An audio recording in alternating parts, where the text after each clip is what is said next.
日本でも課題になっているデジタル化による行政改革。私たちの暮らしはどう変わるのか。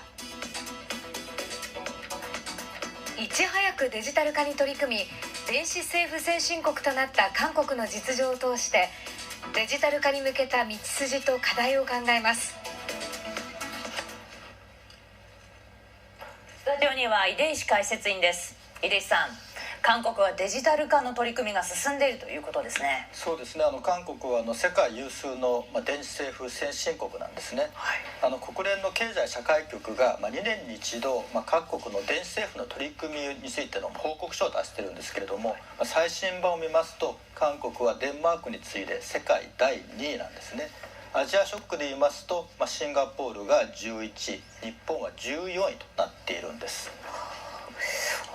電子政府先進国と言われる、ほどなんですけれども、韓国具体的にはどのように進んでいるんでしょうか。例えばですね、いちいち役所の窓口に行かなくてもですね、自宅でパソコンとかあるいはスマートフォンを操作するだけで24時間、例えば住民票を取ったりとか、あるいは住所変更の手続きをしたりとか、そういったことをすることができるんですね。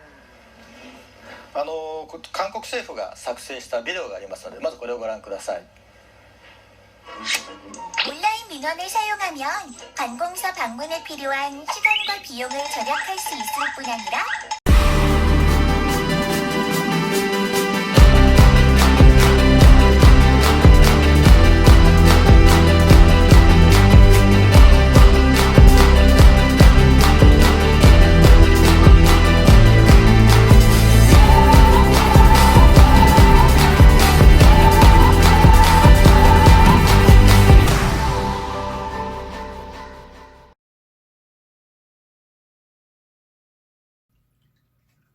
안녕하세요. 정치를 품격 있게 풀어드리는 정치클래스TV의 심상만입니다. 오늘은 한국에 가고 싶어도 갈 수 없기 때문에 한류 매장에 한류 아이돌만이 아닌 한국 제품 자체가 유행하는 삿포로란 제목의 일본 기사와 반응, 오사카에 우메다 한국 빌딩이 오픈했다는 일본 기사와 일본 댓글 반응까지 살펴보겠습니다. 얼마 전까지 한국을 깔보던 일본 정부가 한국의 전자정부 시스템을 도입하려고 했다는 문서가 공개되어 비웃음을 자아내기도 했습니다. 일본의 매스컴에 의하면 분명히 4차 한류가 왔는데 일본 네트윅 댓글을 보면 한류 부분 존재하지 않는다고 주장하니 아이러니합니다. 그런 와중에 일본의 기사 속에 한류에 관련된 매장이 일본 곳곳에 오픈이 되고 있고, 그것이 K-드라마와 K-팝에 관련 제품이 유행할 뿐만 아니라 한국 제품 자체가 유행하고 있다는 뉴스 기사가 있어서 일단 살펴보겠습니다.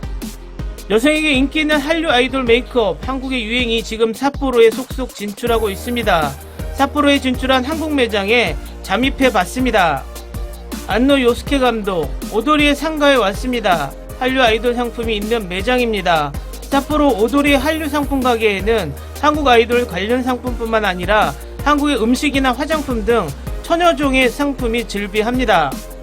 한국 상점 대표, 한국 여행을 좋아하고 아이돌을 보러 한국에 가는 사람이 많지만 지금은 그렇게 할 수 없기 때문에 손님이 이쪽으로 몰리는지 모르겠습니다.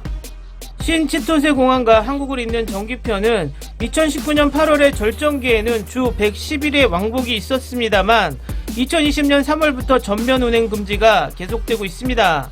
그래서 매장에 와서 한국의 공기에 노출되고 싶은 사람이 많다고 합니다. 20대 여성 손님, 한국의 곰 스티커가 귀여워서 사러 왔습니다. 일본에 없는 분위기에 상품이 잘 나오고 있습니다. 고등학생 손님, BTS 지민군을 좋아합니다. 히트 상품은 인기 아이돌 BTS의 상품, 학생에서 노인 여성까지 연령대를 불문하고 인기입니다. 그런 가운데 아이돌 상품 말고도 팔리고 있는 상품이 있다는 것입니다. 한류 상점 직원, 이것은 최근 굉장히 인기 있는 한국산 마스크입니다. 한국산 마스크가 무엇이 뛰어나서 인기가 있냐면 호흡이 쉽다, 여성이 특히 화장할 때 입술이 전혀 붙지 않기 때문에 편안합니다. 지금 한국에서 대유행하는 마스크, 2020년 11월에 수입을 시작해 지금까지 3,000개 이상 팔리고 있다는 것입니다. 또한 마스크를 분리할 때 목에 매달리게 하는 제품, 마스크 스트립, 한국에서 인기 있는 상품입니다. 안노 요스케 감독 삿포로 북쪽 주변에 한국 매장에 진출해 왔다고 하는데 간판이 한글로 보리라고 되어 있어요. 희미한 건물의 뒤쪽에 있는 문을 열면 안녕하세요, 어서오세요. 음식점 같지만 정말 친절한 풍경. 카운터의 좌석은 4석밖에 없습니다.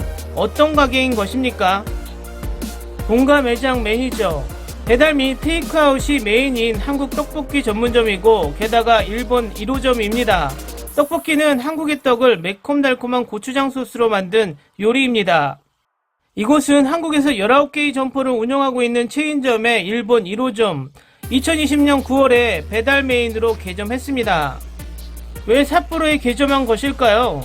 본가 매니저, 도쿄나 오사카에 코리아타운이 있습니다만 삿포로에 없기 때문에 이젠 삿포로에서도 한국의 본고장의 맛을 먹을 수 있게 되어 있습니다. 본고장의 한국의 맛을 삿포로에서, 고추장에 물엿 등을 배합한 영업비밀의 소스는 한국 본사에서 만든 것을 수입하고 레시피도 본점대로. 가장 인기 있는 메뉴는 새우 등 5가지 해물이 들어간 건더기 가득한 해물 떡볶이입니다. 안노 요스케 감독, 매우 매운맛이지만 달콤한 이것이 한국의 맛입니까? 처음 먹었는데 맛있습니다. 삿포로에 진출하는 다양한 한국 문화의 기세는 아직도 계속될 것입니다. 이 기사의 일본 댓글 반응입니다. 이런 것이 수입되어 오고 있는 것은 실수잖아. 게다가 어째서 홋카이도.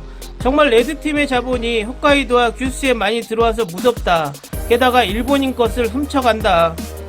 홋카이도에 가고 싶었지만 이 기사 보고 가고 싶은 마음이 100%에서 10%로 급강하해 버렸다. 당교가 임박하고 있는 적국의 아이돌을 숭배할 줄이야. 마스크 스트랩은 오래전부터 일본에 있었어요. 마음대로 유행시키려고 하지 마세요. 현지인으로 매우 불편합니다. 다음은 4차 한류붐 한가운데 히가시 우메다의 우메다 한국빌딩 오픈이란 제목의 일본 기사입니다. 한국 음식점에 직결하는 우메다 한국빌딩이 4월 16일 한큐 상가에 오픈했습니다. 음식 전문 빌딩 특유의 구조가 곳곳에 배치된 음식점 이외에 사진을 찍으며 즐길 수 있는 시설이 되어 있습니다. 다양한 분야에서 젊은이를 중심으로 퍼지고 있는 제4차 한류붐. 오사카 히가시 우메다에도 한국 음식을 취급하는 음식점이 속속 오픈하고 있으며 상가 주변을 걷다 보면 한글 간판이 많이 보였습니다. 그런 히가시 우메다의 건물 통째 한 동을 한국 음식으로 가득 메운 시설이 탄생. 1층에는 한국 불고기 전문 식당과 고구마 스위트 전문점 호구마 라부가 입점하고 있으며 한국다운 네온사인이 시설 외관을 장식하고 있습니다. 층을 이동할 때도 독특한 장치가 등장. 계단 옆에 화려한 글씨로 sit-down이란 문구가 쓰여져 있으며 여기 앉아서 호구마 라부 과자를 즐길 수 있다고 합니다. 2층에는 핑크 디자인이 귀여운 자판기가 있어 사진 명소라고 생각했는데 간판에 서울 사랑의 입구. 자판기의 기능은 아니지만 동시설에서 단골 사진 찍는 명소가 될 것 같습니다. K-POP 팬의 환희의 장식이 많이 되어 360도 포토제닉 매장 내에서는 떡볶이나 닭갈비 등 다양한 종류의 메뉴를 맛볼 수 있으며 호구마 라부의 메뉴도 먹을 수 있습니다. 가게 내부의 화면에 나오는 아이돌들의 뮤직비디오를 보면서 먹는 한국 음식은 분명 남다릅니다. 3층의 삼겹살, 테바쿠 치킨, 울트라 서울 우메다점에는 합리적인 뷔페를 만날 수 있습니다. 100분에 1800엔 코스에서 즐길 수 있으며 사전 예약으로 즐기며 마음껏 주문이 가능합니다. 메뉴도 한글로 씌워져 있고 본점 대변인은 본고장의 분위기를 맛볼 수 있으며 가격도 본고장 수준으로 노력하고 있습니다라고 코멘트합니다. 이 기사의 일본 댓글 반응입니다. 이런 것은 어떤가요? 저쪽 사람들은 사사건건 반일 노제팬에서 불매운동. 한류 아이돌도 그렇지만 왜 이곳은 이렇게 관대한 거야? 더 이상은 그만하세요. 젊은이 중심으로 불고 있는 한류붐은 신선함이 없어 곧 떠날 것 같은데 그래서 불필요한 투자가 될 것 같다. 무리해서 붐 만들기 그만해라. 이 기사를 본 손자나 자녀가 있는 사람은 한국과 일본의 경위를 가르쳐 주세요. 아사히 신문의 날조와 과거 일본이 한국에 막대한 투자를 행한 것, 또 몹시 한국이 하고 있는 괴롭힘. 젊은 사람들은 그런 것을 모른다고 생각합니다. 최근 아이에게 가르치면 놀랍니다. 누군가 갈 사람이 있습니까? 다양한 분야에서 젊은이를 중심으로 퍼지고 있는 제4차 한류붐. 네, 세간에서는 그런 건가요? 현재의 한일 관계를 생각하면 어쩐지 선동을 하고 있구나. 내가 생각하기엔 전혀 관심이 없네요. 하지만 저쪽님은 얼마나 한국이 일본을 두드려도 일본은 한국에 홀딱 빠져 있다라고 국내 홍보에 힘쓰고 있죠. 저쪽님들은 앞으로도 안심하고 불합리하게 일본을 공격할 수 있겠군요. 무슨 이야기일까? 텔레비전은 질리게도 한국 드라마만 하고 있지만 나는 항상 흘려보냅니다. 갈아 만든 배 주스캔 500엔 바가지 상술, 현지에서는 50엔 정도로 살 수 있어요. 10배라고. 현상이라고? 뭐 하는 거야? 라고 싶어지는구나. 근데 왜 오픈하는 거야? 불필요한 정보다. 또 제 몇 차 붐인가? 모르지는 않지만 어디까지나 일부의 사람들 사이에서 유행하고 있어. 오사카 시민이지만 진짜 용서해줘. 저쪽의 나라에서는 손님이 일본인이라면 보자마자 주문한 음식을 조리하는 동안 가래를 넣는다는 말을 들어본 적이 있다면 절대 여행하지 않는다고 생각합니다. 진상은 확실하지 않지만 이만큼 반일세기 진함과 신뢰성을 낮게 느끼는 가운데 그 본고장의 맛을 느끼려고 일부러 오사카에 가는 사람들의 생각을 모르겠다. 일본인은 훌륭하네요. 한국에서는 일본 비난이 그치지 않아도 일본에서는 굳이 보복 없이 영업하는 풍토를 이웃에 가르쳐 주었으면 하네요. 댓글 반응까지 잘 보셨나요? 일본은 참 아이러니합니다. TV신문을 비롯해서 모든 방송 매체에서는 한류가 유행한다고 하고 네드윅들은 그런 것은 없다라고 주장합니다. 실제로 일본의 한류의 유행으로 K-POP, K-드라마와 관련된 한류 제품이 유행하고 있을 뿐 아니라 이젠 한류 제품이 아닌 일반 한국 제품까지 인기를 끌고 있다는 것입니다. 오늘은 여기까지 하겠습니다. 오늘도 생활 속 거리두기 꼭 실천합시다. 당신의 구독과 좋아요는 저에게 큰 힘이 됩니다. 항상 시청해주셔서 고맙습니다.